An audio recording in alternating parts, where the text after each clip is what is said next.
코람데오란 그 라틴어로 하나님 앞에서라는 그런 뜻입니다.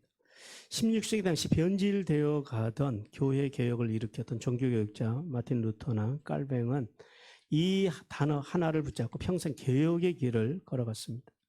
실종된 코람데오 정신을 되찾자고 다시 코람데오를 외쳤습니다. 존 웨슬리도 코람데오 정신으로 스스로 경건 생활을 점검하곤 했습니다. 나는 항상 기도하고 있는가? 나는 항상 기뻐하고 있는가? 나는 항상 감사하고 있는가? 나는 욕심내고 있지 않는가? 나는 하나님 앞에 두려운 일은 없는가? 나는 연속적으로 하나님의 사랑을 느끼는가? 나의 말과 행동은 진실로 하나님을 기쁘시게 하는 것인가? 진실인가?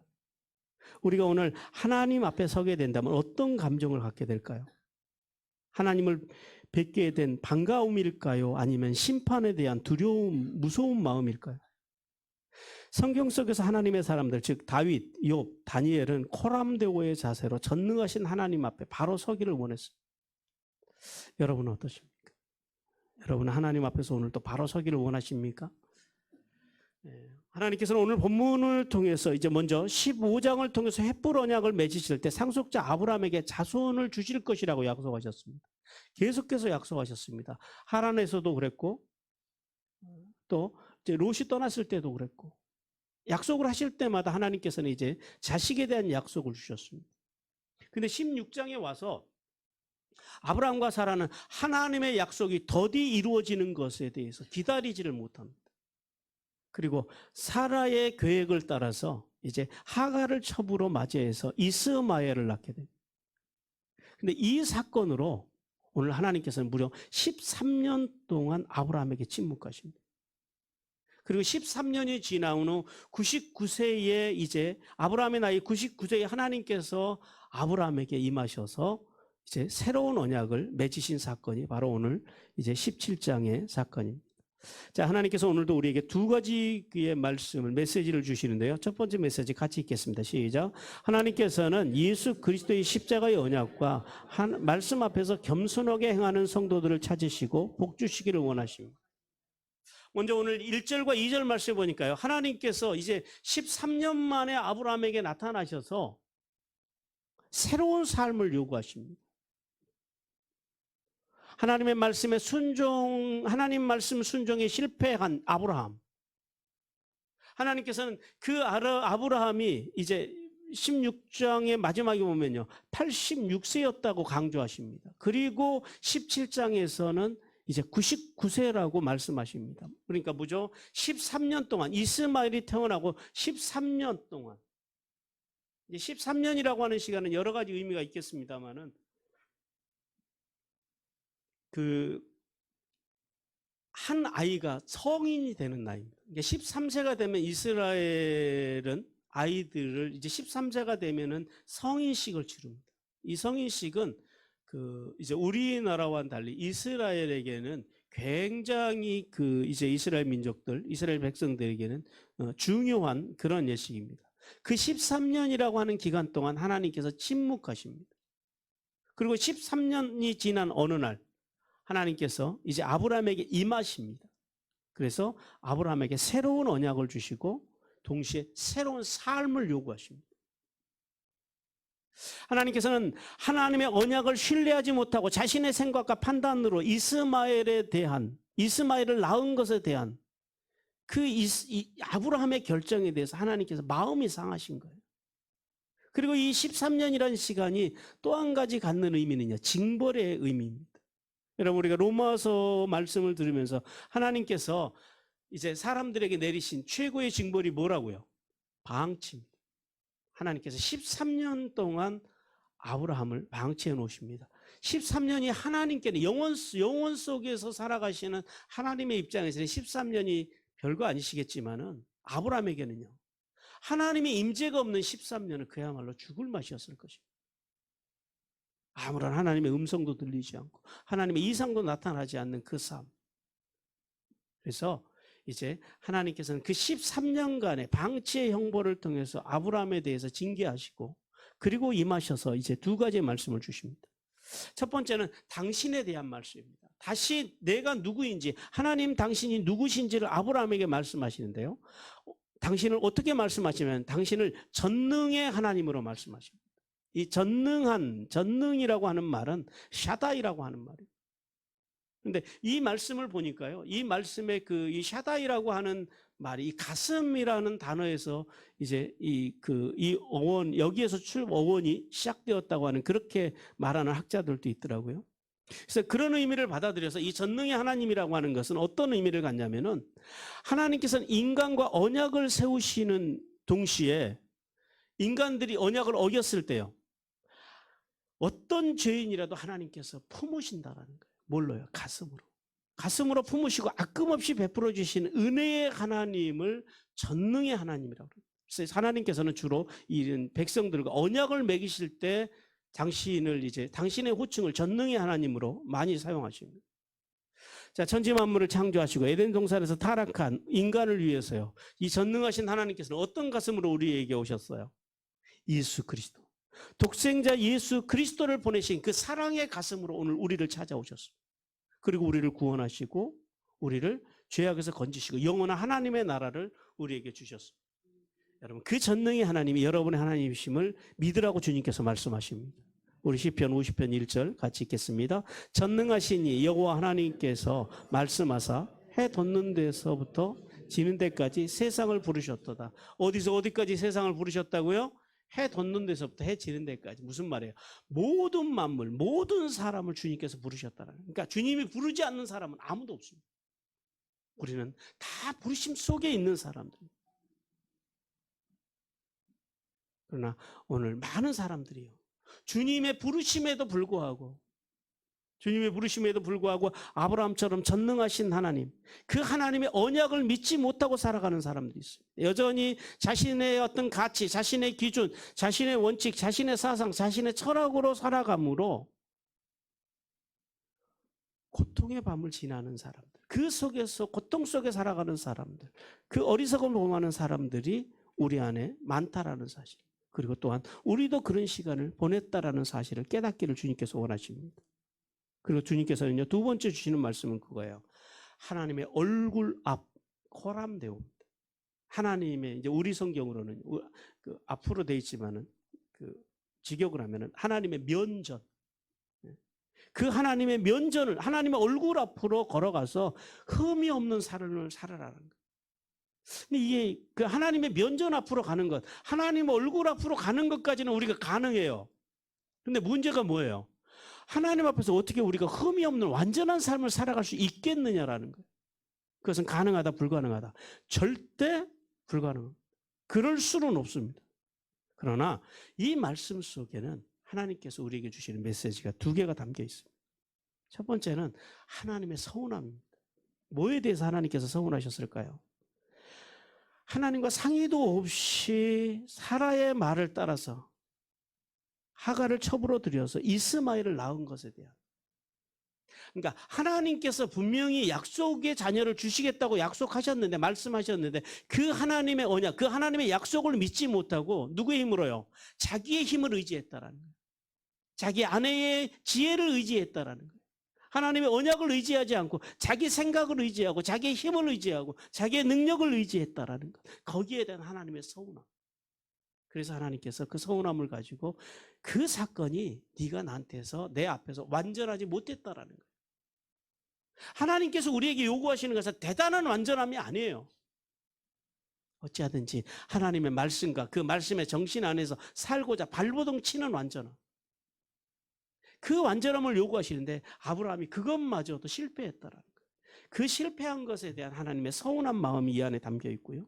그리고 또 안에는 그럼에도 불구하고 절대 완전해질 수 없지만은 그리스도인들, 예수를 믿는 우리, 하나님의 말씀과 말씀의 정신으로 살기 위해서 발버둥 치는 우리가요, 도덕적으로, 윤리적으로, 종교적으로 순결하기 위해서 발버둥 쳐야 된다라는 거예요. 그냥 막 살면 안 된다라는 거예요. 세상 사람들과 같이, 안 믿는 사람들과 같이 살아가는 것이 아니라, 말씀이 없는 사람들과 같이 살아가는 것이 아니라, 하나님의 말씀과 말씀의 정신을 가진 사람들은요, 순결하고 정결한 삶, 도덕적으로, 윤리적으로, 종교적으로 그런 순결한 삶을 살기 위해서 발버둥 쳐야 한다라는 이 두 가지 사실을 말씀하십니다. 성도 여러분, 구원받은 성도는 언제나 하나님의 임재 앞에서, 하나님의 얼굴 앞에서 말씀과 예배와 기도의 삶을 살아야 합니다. 또한 구원받은 성도는 하나님의 뜻에 뒤처지지도 않고 하나님의 뜻에 앞서지도 않고 노아와 같이, 에녹과 같이 하나님과 동행하는, 하나님과 함께 늘 보조를 맞추고 순간순간 나에게 말씀하시는 그 하나님의 음성을 듣고 아브라함처럼 너무 생각이 앞서가지고 하나님의 역사, 구속사를 그르치는 그런 삶을 살지 말라라고 주님께서 말씀하십니다. 그리고 구원받은 성도들은요, 우리가 분명히 기억해야 할 것은 이 말씀을 통해서 하나님께서 우리의 행위, 우리의 죄에 대해서는 분명히 심판하신다라는 사실을 알아야 된다라는 거예요. 그러니까 죄에 대해서는 하나님께서 필히 책임을 물으십니다. 그래서 우리는 코람데오의 사상으로 살아야 된다라는 거예요. 오늘 본문을 통해서 우리가 분명히 깨달아야 되는 것은 죄에 대해서는 하나님께서 분명히 물으십니다. 그러나 또 한 가지 기억해야 할 것은 하나님께서 징계에 대해서 물으시기도 하지만은 동시에 그 징계의 기간이 끝나면은요, 오셔서 당신의 그 넓은 가슴으로 품으시고 사랑하시고 복 주시고 자비하심으로 우리를 돌보신다라는 사실, 우리 하나님은 그 하나님이라는 사실을 믿기를 주님께서 원하십니다. 그리고 두 번째는요, 하나님의 얼굴 앞으로 걸어가서 흠이 없는 삶을 살아가라라고 주님께서 말씀하십니다.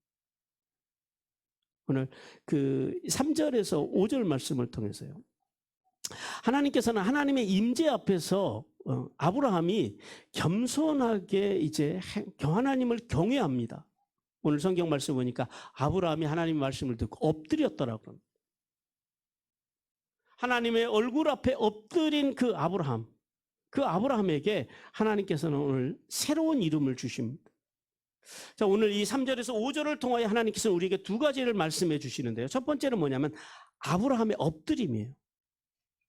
원래 그 예배하다라는 말이 히브리어로 샤하라고 합니다. 예배라고 하는 단어가 있는데 오늘 성경에서 이 엎드렸다라는 말이요, 예배했다라는 표현은 아니더라고요. 물론 예배의 의미도 있습니다만 나팔이라고 하는 단어를 썼더라고요. 이게 무슨 말이냐, 무릎을 꿇다, 그러니까 떨어지다라는 말이에요.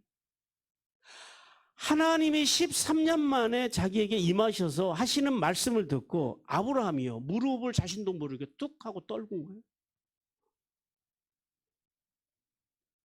왜 그랬을까요? 이 아브라함이 무릎을 떨구는, 하나님 앞에 무릎을 꿇는, 하나님 앞에 엎드린 세 가지의 그 자세에 대해서 말씀을 합니다. 첫 번째는 뭐냐면 아브라함이요, 어떻게 했어요? 문제가 뭐였어요? 지금 아브라함이 하나님께서 왜 13년 동안 하나님이 마음이 상하셨다고요? 너무 앞서갔기 때문에. 하나님의 뜻보다 앞서간 그 아브라함, 하나님의 뜻보다 너무 앞서가서 자기 아내 말을 듣고 하갈을 첩으로 취하고 육신의 그 자식, 자신의 힘으로 낳은 자식, 자신의 능력으로 낳은 자식 이스마엘을 낳은 것에 대해서 이제 아브라함이 회개했다라는, 그래서 무릎을 꿇었다고 하는 의미의 첫 번째는 그거고요. 그 다음에 두 번째는요, 이제 과거의 죄를 회개했고, 그리고 현재입니다. 전능의 하나님으로 오신 하나님, 지금 하나님 내 앞에 임하신 그 하나님 앞에 공경과 예배의 자세를 취했다라는 겁니다. 그 다음에 세 번째는요, 이제부터 하나님이 주실 언약, 이제 이 시간 이후로는 하나님의 언약만 전적으로 받들고 살겠다고 하는 순종. 그러니까 이 아브라함의 무릎이 떨어진, 무릎을 꿇는 그 사건 속에는요, 세 가지 의미가 있습니다. 과거의 죄를 회개하는 의미, 그리고 현재에 오신 주님을 예배하는 의미, 그 다음에 세 번째는요, 이제 앞으로 하나님의 말씀하면 복종하겠다는. 그럼 이 시간 이후로 아브라함이 하나님 말씀에만 복종하고 살았을까요? 아니요. 또 뒤에 가면 또 실패합니다.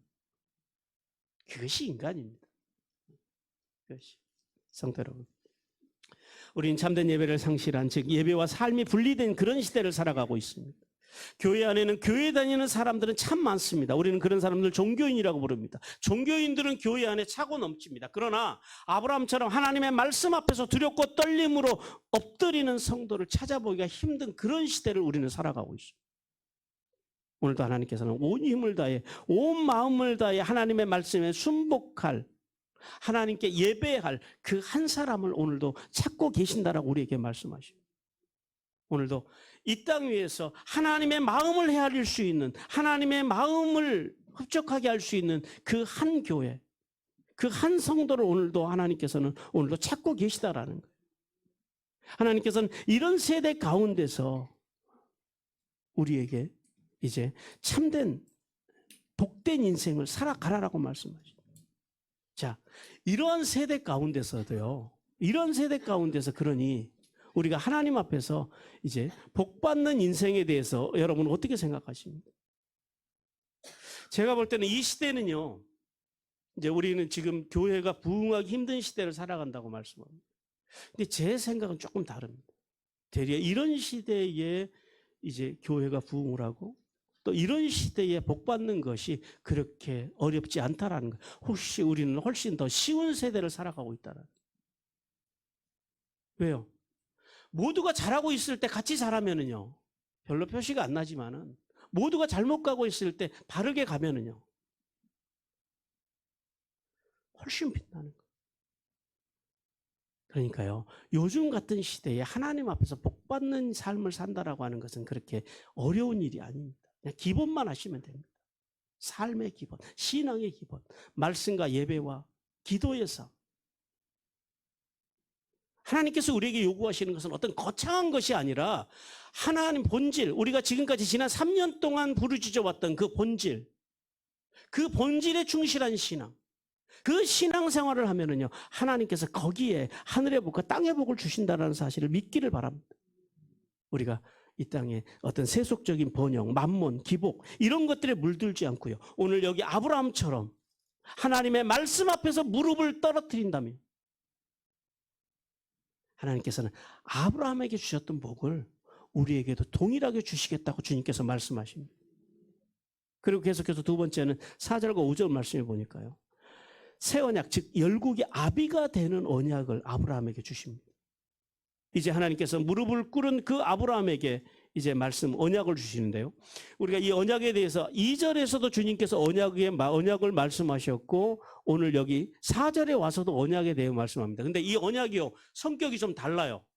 2절에서 말씀하시는 언약은 옛 언약입니다. 13년 전까지 아브라함에게 주셨던 언약이에요. 근데 오늘 4절에서 하나님께서 말씀하시는 언약은 이제 과거의 언약이 아니라 새 언약입니다. 앞으로 펼쳐질 언약, 즉 아브라함의 계명과 그리고 할례와 사라의 계명, 그리고 이삭의 출생, 이스마엘의 번성 등 이제 앞으로 하나님께 주실 이 약속들, 그것이 구체적으로 성취될 것에 대한 말씀. 그리고 하나님께서는 이제 아브라함에게 이름을 바꿔주십니다. 원래 아부라고 하는 말이 아버지라는 말이거든요. 그리고 람은 세우다라는 말이에요. 그래서 아브라함은 존귀한 아버지라고 하는 그런 뜻을 가지고 있습니다. 존귀한 아버지. 근데 아브라함, 아부는 역시 아버지라는 뜻이고, 라함은요,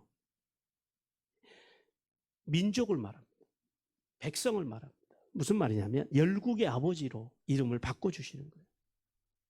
하나님께서는 아브라함에게 열국의 아버지라고 하는 이름을 주심으로 아브라함과 그의 후손들을 이제 어디에 사용하시겠다라는 거예요. 지금서부터는 하나님의 구원의 역사의 핵심 인물들로 세우시겠다라는 거예요. 그래서 이제 아브라함과 그의 후손들을 통해서 하나님께서 택하신 모든 백성들을 하나님의 나라로 인도할 사명을 주신 것입니다. 그러니까 이름을 바꾸셨다라고 하는 것은 그냥 존귀한 아버지로 한 시대를 빛나게 살아갈 그 인생이 이제는 온 민족을 품을 수 있는 그런 아버지. 자기 한 사람만 복되게 살아가야 할 인생이, 그렇게 복을 받은 인생이 이제는 모든 민족에게 복을 나눠줄 수 있는 그런 사람으로 사명을 완전히 바꿔주셨다라는 거예요. 그래서 하나님께서는요, 약속하신 대로 아브라함의 자손들 중에서 이삭을 통해서요, 구속사의 핵심인 유대민족, 이스라엘 민족을 세우십니다. 오늘날에도 우리가요, 아브라함을 누구로 섬겨요? 우리의 믿음의 조상으로 섬겨요. 그래서 오늘도 이 하나님의 말씀하신 복대로 아브라함을 조상으로 섬기는 수많은 사람들, 하늘의 별과 같은 사람들이 이제 이 땅에 많다라는 사실을 우리는 깨달아야 합니다. 사랑하는 성도 여러분, 오늘 이 아브라함의 이름을 통해서요, 하나님께서는 이 시대에 이제 아버지의 마음, 아브라함과 같은 이 열국의 아비로서의 그런 마음, 아버지의 마음을 품는 성도들이 많아지기를 원하십니다. 우리 누가복음 15장 20절 같이 읽습니다. 아직도 거리가 먼데 아버지가 그를 보고 측은히 여겨 달려가 목을 안고 입을 맞추니 그럼. 거지가 되어서 남노한 모습으로 누구도 알아보지 못하는 아들. 근데 그 아들이요, 저 멀리에서 와요. 그리고 아버지는 이제 연로하셔서 눈이 침침해서 그 아들이, 멀리 있는 아들이 선명하게 보이진 않아요. 근데 희미하게 보이는 그 아들이요, 그 아들의 걸음걸이가, 몰골은 몰라보겠지만은 그 걸음걸이가요, 자신의 아들이에요. 그래서 그 아버지가 그 아들에게로 먼저 달려갑니다. 달려가서 그 아들을 품에 안고 입을 맞추는 그 아버지. 여러분, 이 시대에는 이런 아버지와 같은 사람들이 필요합니다. 모두가요, 자기만 사랑받기를 원하고, 자기만 이해받기를 원하고, 자기만 존중받기를 원하는 이런 이기적인 세상 속에서 오늘 여기 하나님이 아브라함을, 존귀한 사람을, 존귀한 아버지를 열국의 아버지로 그 마음을 주셔서 온 세상을 구원할 믿음의 조상으로 이름을 바꿔주신 것처럼 오늘 우리에게도 아브라함처럼 아비의 마음을 품고 살아가는 그런 성도들, 그런 아버지의 사람들이 되라고 주님께서 말씀하십니다. 그리고 더 나아가서 이제 12지파를 보석과 같이 가슴에 품고 하나님 앞에 나갔던 그 제사장, 문세투성이고 허물투성인 그 12지파를 품고 하나님 앞에 나갔던 이 대제사장처럼 이 세상과 이웃을 품고 하나님 앞으로 인도할 성도들, 그런 사람들을요, 오늘도 주님께서 찾으신다는 사실을 믿기를 주님께서 원하십니다. 하나님께서는 예수 그리스도를 믿어서 구원받은 성도들이 그 사람이 되라. 주님 앞에 무릎을 꿇을 수 있는 사람, 그리고 아버지의 마음으로 품을 수 있는 사람, 이기적인 인생이 아니라 이타적인, 자기를 사랑하듯 남을 사랑하고, 자기는 대우받아야 하고 다른 사람은 자기를 위해서 희생해야 하고, 그런 식이 아니라 먼저 가서 사랑하고 희생하고, 그런 아버지의 마음을 품는 그런 성도들이 이 땅에 많아지기를 우리 주님께서 간절히 원하십니다. 사랑하는 성도 여러분, 하나님의 말씀이면 겸손히 엎드리는 순종, 그 아브라함의 순종이 여러분의 순종이 되시기를 주님께서 원하십니다. 그리고 이제 아브라함을, 존귀한 사람을, 빛나는 그 인생을 이제 열국의 아버지로 그 이름을 바꾸셔서 그 아비의 마음으로, 어미의 마음으로 세상을 품고 살아가라고 사명을 주신 것처럼 오늘 우리에게도 동일한 사명을 주셨음을 믿고 그 아버지의 마음을 가지고, 어머니의 마음을 가지고 살아감으로 하늘에 있으리며 땅에 기름진 복을 받는 성도들이 되기를 주님께서 간절히 원하십니다. 두 번째 메시지 우리 같이 읽겠습니다. 하나님께서는 언약의 말씀을 믿고 세례 정신으로 사는 성도들에게 복 주시기를 기뻐하십니다. 오늘 6절과 8절 말씀을 보니까요, 하나님의 약속을 믿는 아브라함에 대해서 말씀합니다. 하나님께서 그렇게 이제 성운함을 가지고 오셔서 말씀하실 때에 아브라함은 무릎만 꿇었던 것이 아니라 그 하나님께서 말씀하시는 이제 새로운 언약에 대해서, 그리고 열국의 아버지라고 하는 새로운 사명에 대해서, 그 사명에 대해서 아브라함이 받아들였다라는, 믿었다라는 것. 그래서 하나님께서는 더 나가서 이제 아브라함에게 후손과 땅에 대한 구체적인 약속까지 주십니다. 하나님의 구체적인 약속은 그거예요. 첫 번째는 아브라함을 통해서 민족들과 왕들이 나올 것을 약속합니다. 근데 여러분, 이 약속을 하셨을 때 아브라함의 마음은 어땠을 것 같습니까? 여러분 같으면 어떠시겠어요? 여전히 아들도 없어요. 이제 아들은 겨우 하나 있죠. 이스마엘. 그러니까 조금 좀 이제 희망을 갖고 있을지는 모르겠습니다만 여전히 약속하신 아들은 받지 못한 상태입니다. 그런데요, 그럼에도 불구하고 결론적으로는 하나님께서는 이삭을 통해서 이스라엘이라고 하는 민족을 일으키셨고요. 이스마엘을 통해서요, 아랍족들, 저 중동의 아랍족들과 터키족들, 그 민족들을 아브라함을 통해서 세우셨고요. 그러니까 그들도 아브라함을 이제 믿음의 조상으로 섬기고 살아갑니다.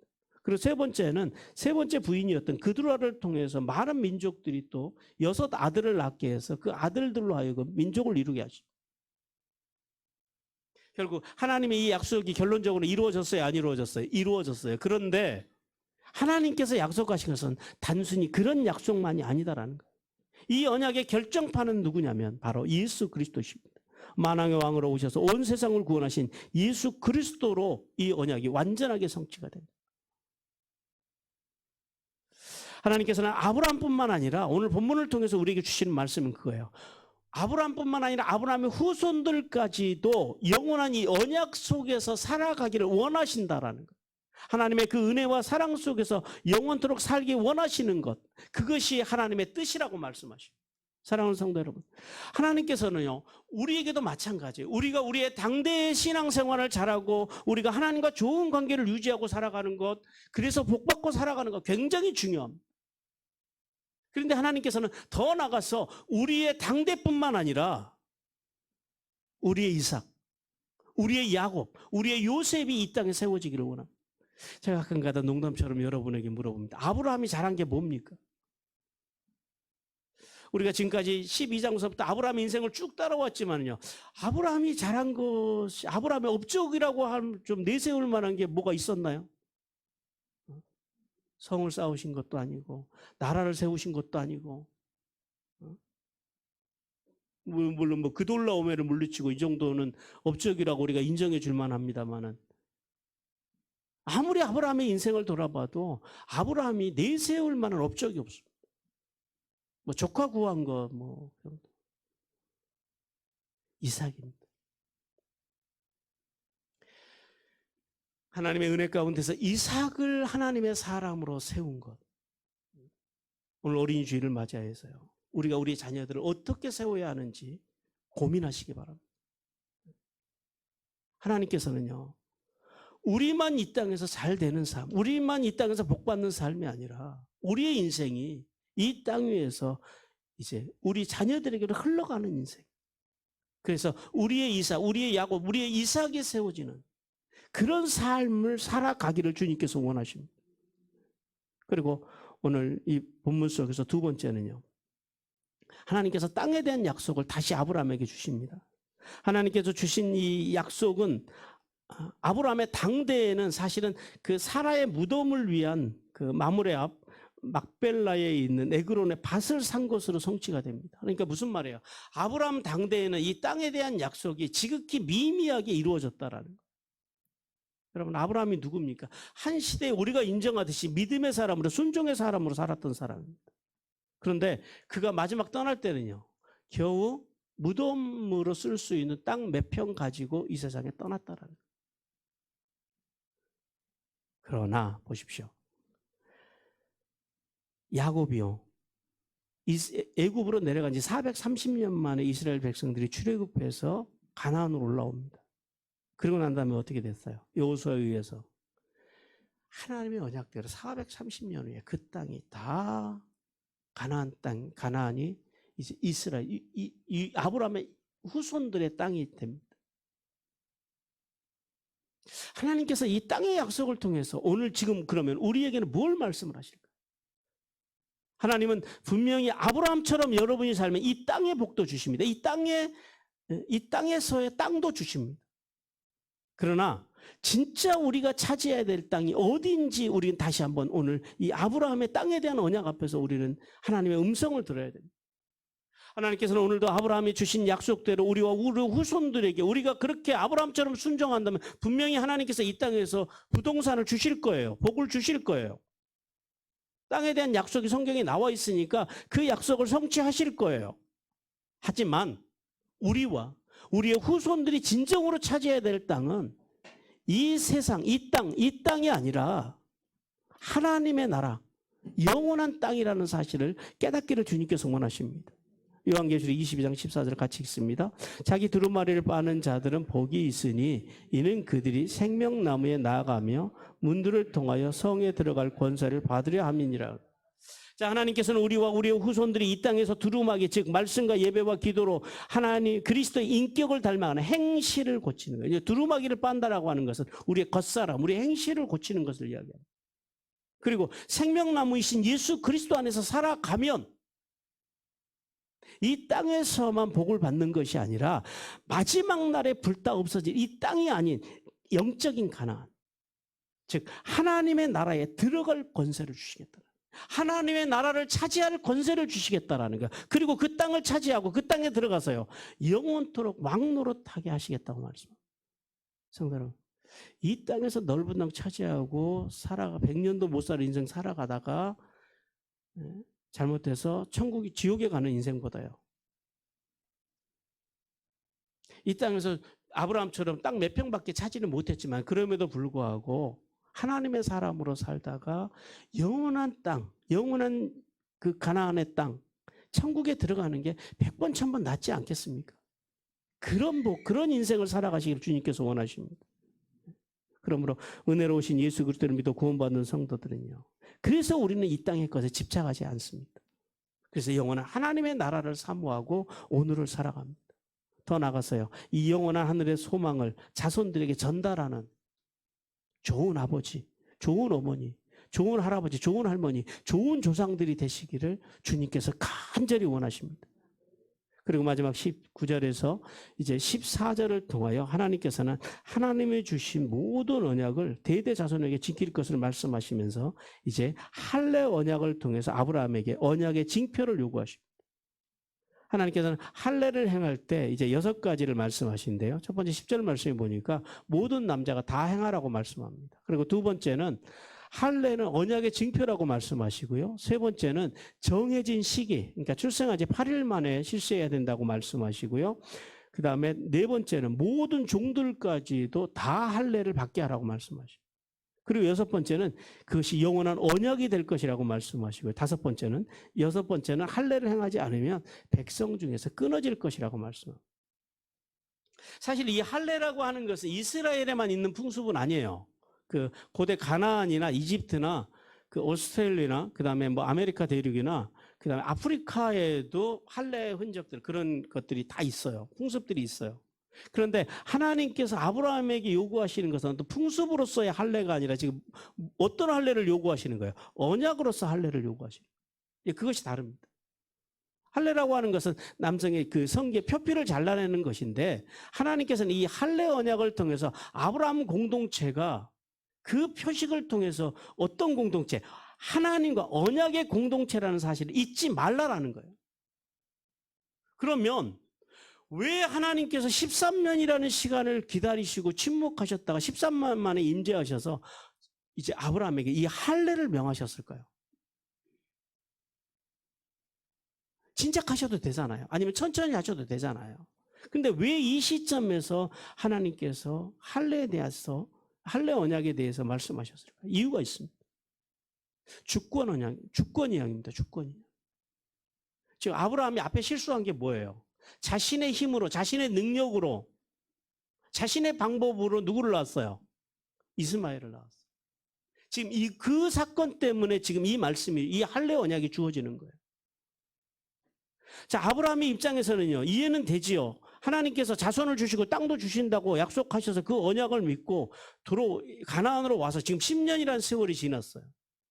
나이는 먹어가는데, 그래서 몸은 점점 늙어가는데 자식을 낳을 수 없는 그런 나이가 되어져 가까워가는데 하나님이 자식을 안 주세요. 그러니까 점점 마음이 조급해져요. 그러니까요, 사라의 제안에 따라서 하나님께 묻지도 않고 젊은 첩 하갈을 아내로 맞이하여서 이제 이스마엘을 낳습니다. 이 이스마엘을 낳은 것에 대해서 갈라디아서 4장 22절 23절에서 이렇게 말씀합니다. 같이 읽습니다. 기록된 바 아브라함에게 두 아들이 있으니 하나는 여종에게서, 하나는 자유에 있는 여자에게서 낳았다 하였으며, 여종에게서는 육체를 따라 낳고 자유에 있는 여자에게서는 약속으로 말미암아. 자, 아브라함은 하나님의 언약을 받긴 했지만은요, 어떻게 했어요? 끝까지 믿었어요? 안 믿었어요? 안 믿었다라는. 그래서 아브라함은 자신의 힘으로 누구를 세우기를 원했어요? 자신의 상속자, 자신의 후손을 세우기를 원했다라는 거예요. 자신의 능력으로. 그래서 이 일로 마음이 상하셨던 하나님께서는 이제 13년 만에 임재하셔서 아브라함에게 13년이라는 세월을 징계하시고 그 징계가 끝나자 오셔서 할례를 명하신 거예요. 어떤 의미입니까? 네가 의지했던 것. 하나님의 언약보다 네가 믿었던 것, 네가 믿었던 네 힘, 네 능력, 그것을 잘라내라. 육신적인 것을 잘라내라라는 거예요. 그리고 언약을 붙잡으라는 거예요. 이것이 할례의 의미입니다. 우리가 믿었던 것, 우리가 붙잡는 것, 돈, 명예, 자식, 권력, 그것을 잘라내라라는 거예요. 이것이요, 오늘날 세례하고 같은 의미를 갖습니다. 우리 로마서 6장 3절 4절 같이 읽습니다. 무릇 그리스도 예수와 합하여 세례를 받은 우리는 그의 죽으심과 합하여 세례를 받을 줄 알지 못하느냐. 그러므로 우리가 그의 죽으심과 합하여 세례를 받음으로 그와 함께 장사되었나니 이는 아버지의 영광으로 말미암아 그리스도를 죽은 자 가운데 살리신 것 같이 우리로 또한 새 생명 가운데서 행하게 하려 하시오. 세례는 예수 그리스도를 믿는 성도로서의 증표입니다. 그래서 어떤 분들은 그렇게 물어요. 목사님, 세례 안 받으면 천국 못 갑니까? 아니요, 천국 갑니다. 세례하고 천국하고는 큰 상관은 없습니다. 뭐 전혀 상관이 없는 건 아니지만은 세례 안 받아도 천국 가는 것은 문제가 없습니다. 근데 세례는 뭐의 증표예요? 내가 믿었던 것, 내 육성을 끊겠다라는 것, 내가 의지했던 것, 내가 힘으로 삼았던 것, 그것을 끊고 그리고 십자가에서 못 박혀 주시고 죽으시고 부활하신 예수 그리스도, 그분의 말씀, 그분의 말씀의 정신, 그분을 따라가겠다라는 거예요. 그러니까 육적인 것이 아니라 영적인 것, 영적인 능력, 영적인 말씀, 죄 없으신 예수 그리스도의 말씀으로 살겠다라고 다짐하는 것, 결단하는 것, 이게 세례예요. 세례를 우리는 무슨 교회 종교인이 되는 무슨 그 어떤 통과 의례로 생각을 합니다. 그래서 그런 결단을 한 사람만 성찬식에 참여하는 거예요. 그게 세례입니다. 근데 이게 세례의 의미를 사람들이 의외로 몰라요. 무슨 세례식을 참여하기 위한 어떤 통과 의례로 생각을 합니다. 여러분, 세례라고 하는 것은 내가 의지했던 것을 끊고 돈, 힘, 능력, 사람, 그것이 아니라요, 십자가를 붙들고 살겠다고 하는 결단입니다. 이 참된 의미를 깨닫기를 주님께서 원하십니다. 그러므로 마음의 할례, 세례를 우리가 다른 말로 마음의 할례라고도 합니다. 이 마음의 할례, 즉 세례를 받은 성도들은 그래서 성결한 삶을 살아요. 그래서 하나님의 말씀만 붙잡고 살아야 돼요. 그리고 육체뿐만 아니라 마음과 생각과 언어와 행동과 인격이 그리스도를 닮아가는 삶으로 삶의 방향을 전환해야 됩니다. 우리가 그렇게 다 살지는 못하지만 그렇게 살기 위해서 발버둥 치는 게 어떤 사람의 삶이라고요? 세례받은 사람들의 삶이라는. 그렇게 하늘의 복과 땅의 복을 받는 성도들이 되기를 주님께서 원하십니다. 사랑하는 성도 여러분, 오직 죄 없으신 예수님의 십자가의 언약을 믿고 구원받은 우리들입니다. 자, 이제부터는요, 세례를 통해서 이제 예수님과 연합되어 성화의 삶, 성별된, 구별된 삶을 살아감으로 하늘에 있으며 땅에 기름진 복을 받는 성도들이 되시기를 주님께서 간절히 원하십니다.